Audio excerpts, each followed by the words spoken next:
It is exactly 8 p.m. on our studio clock and it's news hour on your TV, Spectrum Television.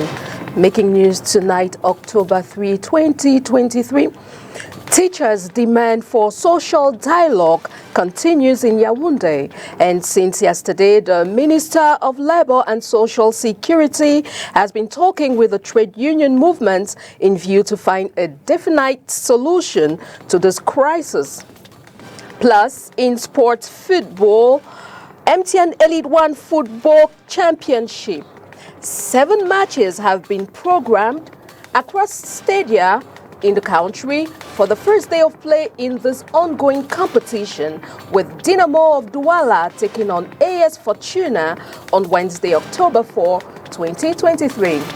This story is in full and much more will be yours right ahead. Always a pleasure being in your company, ladies and gentlemen. You're watching the 8 p.m. Bilingual Primetime Newscast on your TV, STV. And we'll kickstart right away, and it's in the French language with Makeda Lidinyotom. Bonsoir, Makeda. Bonsoir Christelle Assec-Souele, mesdames, messieurs, bonsoir. Grève des enseignants, comme nous l'annoncions dans les titres. Une rencontre entre les syndicalistes et le ministre du Travail et de la Sécurité sociale a eu lieu à huis clos. Parmi les principales résolutions, l'organisation prochaine d'une rencontre inclusive afin de faire le point. Plus de détails avec vous, Olivier Bouziqueux à Yaoundé. Au cours de la rencontre qui s'est tenue à huis clos, les organisations syndicales ont rappelé leurs revendications prioritaires. Les administrations sectorielles en réponse ont fait le point des avancées opérées ainsi que les défis à relever pour la résolution complète et durable des préoccupations des enseignants. Les concertations ont débouché sur une série de résolutions. Les différentes parties se sont en effet mis d'accord sur l'organisation d'une rencontre prochaine, inclusive, en vue de faire le point exhaustif des diligences accomplies respectivement par chaque administration et arrêter les projets éventuels des réalisations à proposer au chef du gouvernement.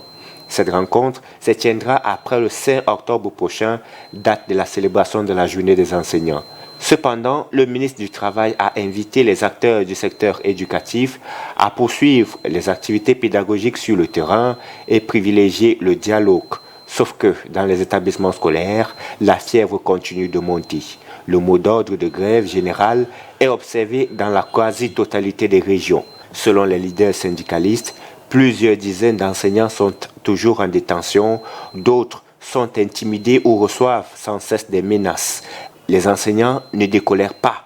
Dans certains établissements, les cours sont suspendus. D'autres proposent des sujets d'évaluation sur les problèmes des enseignants. Face à ce bras de fer, enseignants-administration, le spectre d'un péril plane une fois de plus sur l'année scolaire si rien n'est fait.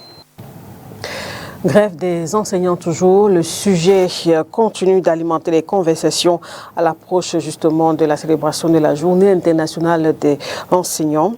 Et pour cause, ceux-ci n'en demordent pas.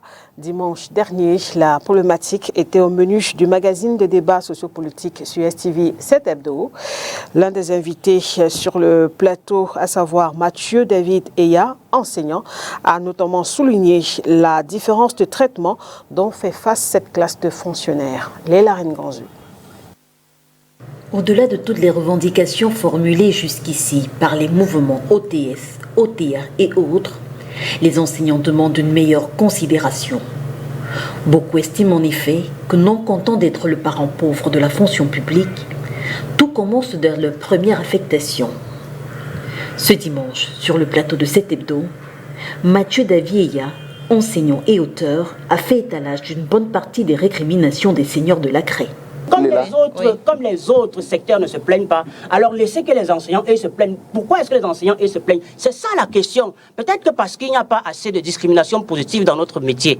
Vous savez ce que j'entends par discrimination positive? Je vous dis que lorsque vous affectez un enseignant, lorsque vous affectez un administrateur civil dans une zone retirée, il a la possibilité lorsqu'il arrive là-bas d'être logé.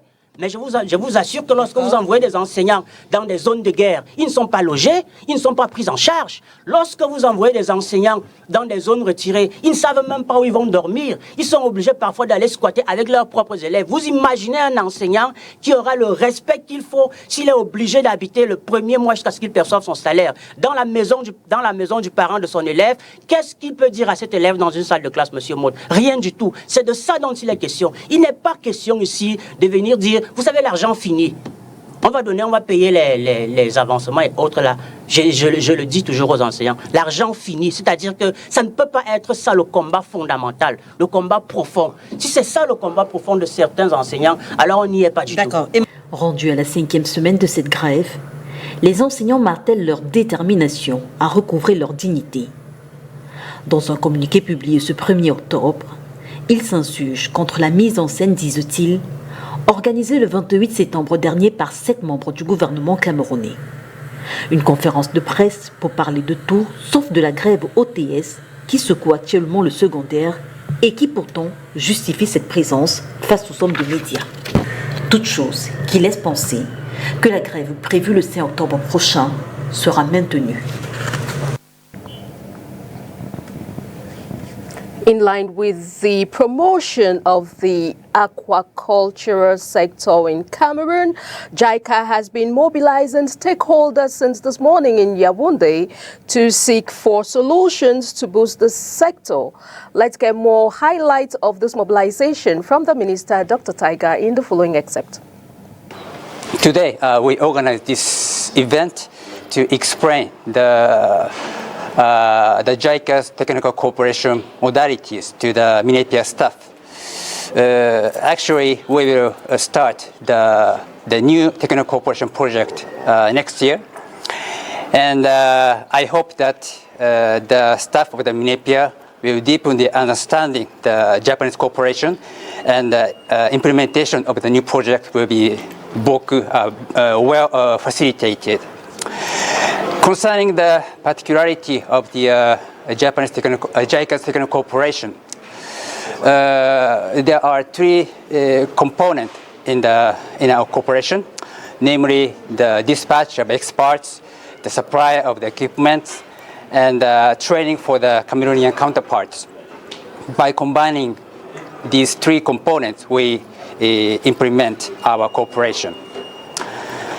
And there's another particularity about our cooperation, that is we focus on the capacity building of the Cameroonian counterparts in order to ensure the how can I say, the sustainability of the JICA's intervention. The reinforcement of the counterparts' capacity is the sine qua non condition. Actually, Dr. Tiger, the Minister of MINEPIA, is also the former JICA participant. So this is a very good example of JICA's success story. Coopération toujours cette fois sur le plan économique. Le Cameroun et la Turquie main dans la main pour redynamiser la coopération économique entre les 2 pays. Un forum d'affaires s'est ouvert ce jour même ici dans la ville de Douala. Environ 25 entreprises turques issues de divers secteurs d'activité participent afin qu'à terme se consolident des partenariats gagnant-gagnant. Oyan Donkeng et Landriosa. La stratégie nationale de développement SND 30 ambitionne de procéder à la transformation structurelle de l'économie en opérant des changements fondamentaux dans les structures économiques et sociales afin de favoriser un développement durable. Pour cela, le Cameroun a besoin de partenaires, surtout d'un partenariat gagnant-gagnant. Ce n'est pas simplement le commerce. Je crois que le monde a changé. Il faut que nous rentrions dans ce nouveau monde. Les échanges, la relation commerciale entre les pays ne signifie plus simplement vendre ou acheter, mais s'associer, investir, créer des co-entreprises, prendre en commun des risques. Et à partir de ce moment-là, donc, non simplement occuper l'espace national, mais également donc pouvoir investir l'espace régional, l'espace sous-régional. Environ 25 entreprises turques exerçant dans l'industrie chimique, la sidérurgie ou encore la construction vont partager leur savoir-faire au cours de ces rencontres B2B. Nous sommes heureux de ce partenariat avec la Turquie. La Turquie qui a un savoir-faire, c'est connu mondialement. Je ne veux pas citer des pays au monde qui ont bâti leur économie ou les PME dans ces pays, des pays développés où les PME sont en fait l'œuvre des ressortissants turcs. Donc la Turquie a un savoir-faire. La Turquie sait ce que c'est que produire au meilleur coût et à la meilleure qualité possible. Nous voulons tout simplement bénéficier, profiter de ce savoir-faire et donc développer cette relation de partenariat qui soit mutuellement bénéfique, ce qu'on appelle de façon triviale la coopération gagnant-gagnant. S'agissant d'espace sous-régional, avec la mise en route de la zone de libre-échange continentale africaine, c'est désormais un marché de pas moins d'1 milliard de consommateurs à conquérir. L'important, c'est de produire sur place pour pouvoir apporter de la valeur ajoutée aux communautés, à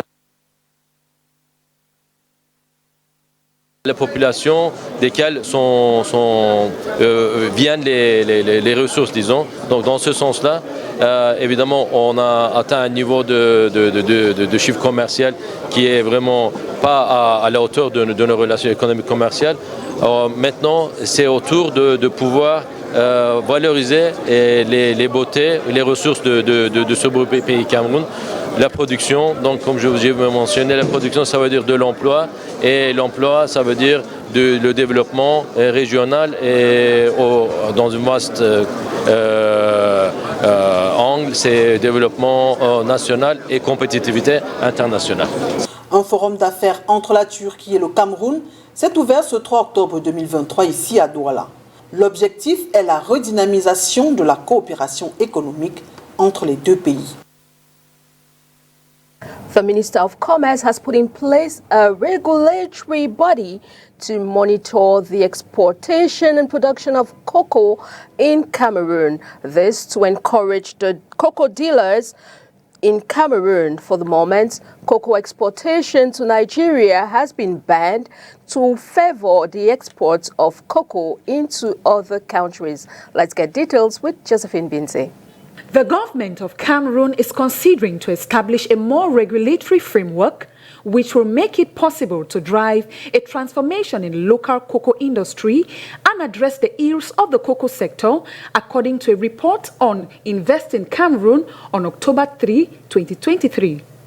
A draft decision took place on September 2023 to map out the terms and marking of cocoa beans during the meeting, bringing together sectoral players, producers, and exporters. In an attempt to mitigate and preserve Cameroon's economic interest, the Minister of Commerce has banned exports of Cameroonian cocoa to Nigeria, accused of siphoning off national production. It must be emphasized that illegal exports of this kind are not new in West African countries. The phenomenon, according to operators of this sector, has intensified since the outbreak of tensions in the English-speaking regions, particularly in the southwest, an important production area. Other operators in the sector do not hesitate to see the cause and effect link between the intensification of fraudulent exports during the 2022-2023 cocoa season and the establishment of the government. According to the proponents of this thesis, the government measures aimed at encouraging local processing with regard to the progressive installation of industrial crushes on Cameroonian markets, which could have led crooked exporters to explore ways of evading the new tax. Décentralisation et développement local, réalisation des objectifs de la SND 30. Quel est l'apport des communautés urbaines des différentes villes du Cameroun? Pendant 3 jours, les maires des villes se sont concertés à cet effet et l'on apprend que le compte rendu de cette première rencontre sera directement transmis au chef de l'État. Reportage Oriane Donkeng et Jules Pont. Différentes par la géographie ou l'appellation, les villes du Cameroun ont tout de même de nombreux points communs. Pôles de développement, elles connaissent des problèmes de mobilité, d'assainissement entre autres. C'est ensemble que les maires de villes du Cameroun ont décidé de mettre à contribution leur expérience, question de prendre à bras-le-corps ces difficultés. Nous avons pu examiner nos différents problèmes, étant entendu que nous avons des préoccupations Occupation presque commune pour la gestion de nos villes. Ce qu'il faut retenir, de nos travaux, c'est déjà le fait de nous être retrouvés ensemble pour la première fois, et nous avons convenu de continuer à nous retrouver le plus souvent.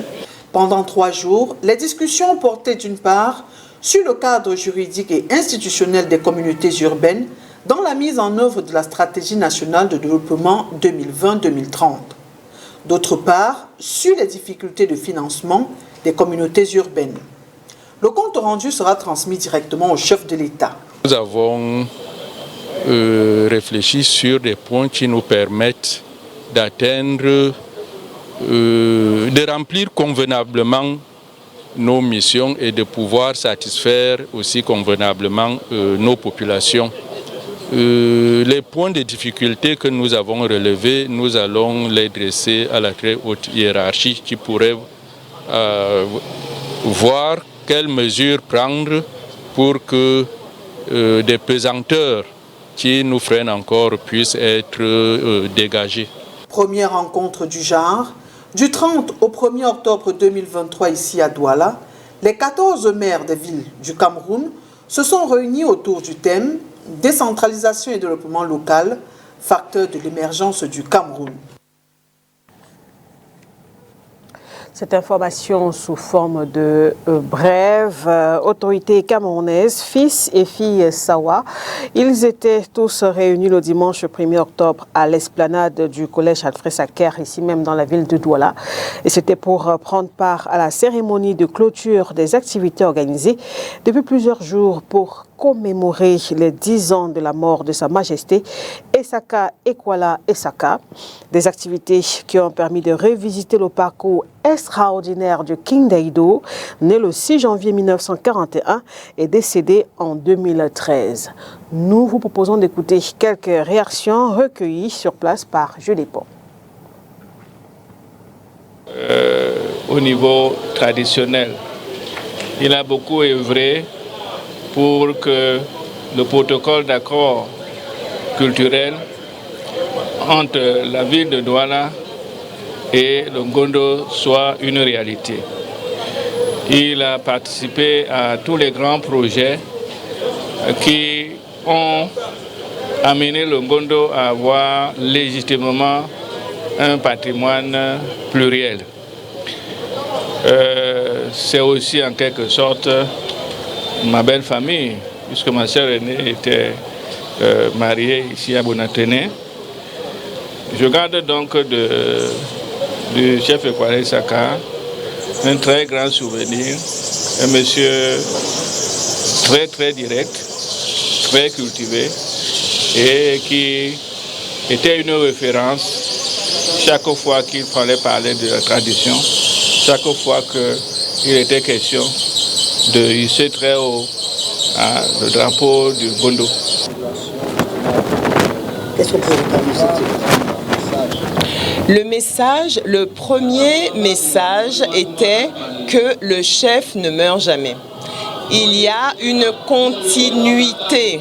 Ça veut dire qu'au jour d'aujourd'hui, le chef est en voyage, mais quand je regarde derrière moi, je vois Frédéric James Ekwala Essaka Ekwala Daido 2. Donc la relève est assurée, la relève est toujours là. Le chef ne meurt jamais. On tenait également à ce que cet homme, qui était un homme charismatique, un homme qui savait parler, un homme amour, que cet homme ne soit pas oublié. Donc en faisant le tour des villages, on tenait à ce que dans chaque village se souvienne de lui, que tout Daido se souvienne de lui, que tout Douala se souvienne de lui, que tout le Cameroun se souvienne de lui. Ça représente beaucoup. Cela m'a permis, en tant que fille d'Edo, de retourner dans mes sources, de revoir le roi. Je l'ai vu, j'étais jeune, j'étais encore au lycée, de revoir le soir où je l'ai écouté, de me ressourcer que c'était quelqu'un de très éloquent et c'est sa voix qui nous plaisait. Elle était une voix très forte et pleine d'autorité. Donc ça m'a rempli beaucoup d'émotions.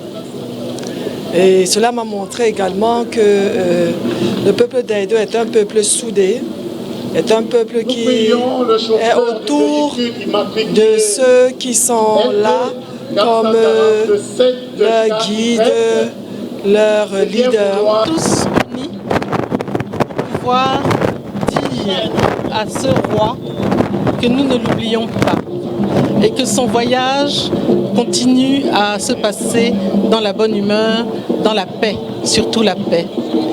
Nous avons prié, beaucoup prié, nous avons invoqué son accompagnement et on peut retenir que tous les villages Sawa sont sortis pour continuer à commémorer la vie et la mort, le départ du roi d'Aïdo.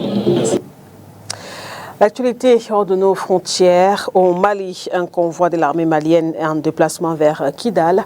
En République démocratique du Congo, le docteur Denis Mukwege a déposé sa candidature à la prochaine présidentielle, tandis qu'en Côte d'Ivoire, le ministre de l'Intérieur a récusé des allégations de Frontex et du HCR. Le round-up de l'actualité africaine avec notre chaîne partenaire, La Voix de l'Amérique.